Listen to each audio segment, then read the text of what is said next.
తమిళనాడులో టీవీకే ప్రభుత్వ ఏర్పాటుకు గవర్నర్ అనుమతి ఇచ్చారు. సీఎంగా రేపు ఉదయం 11 గంటలకు ప్రమాణ స్వీకారం చేయబోతున్నారు విజయ్. గవర్నర్తో 20 నిమిషాల పాటు విజయ్ భేటీ అయ్యారు. కాంగ్రెస్, వామపక్షాలు, వీసీకే, ఐయుఎంఎల్ మద్దతు లేఖలను గవర్నర్కు అందజేశారు.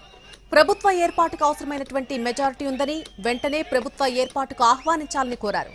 కాంగ్రెస్ నుంచి 5 ఎమ్మెల్యేలు, సిపిఐ, సిపిఎం నుంచి 2 చొప్పున మొత్తం 4 ఎమ్మెల్యేలు, వీసీకే నుంచి 2 ఎమ్మెల్యేలు, అలాగే ఐయుఎంఎల్ నుంచి 2 ఎమ్మెల్యేలు టీవీకే పార్టీకి మద్దతు తెలిపాయి.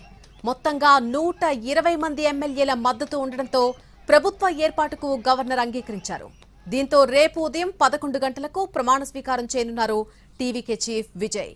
గవర్నర్తో భేటీతో తర్వాత సిపిఐ, సిపిఎం ఆఫీస్కు వెళ్లారు విజయ్. అక్కడున్నటువంటి ఎమ్మెల్యేలను సన్మానించారు. మద్దతు ఇచ్చినందుకు గాను కృతజ్ఞతలు తెలిపారు.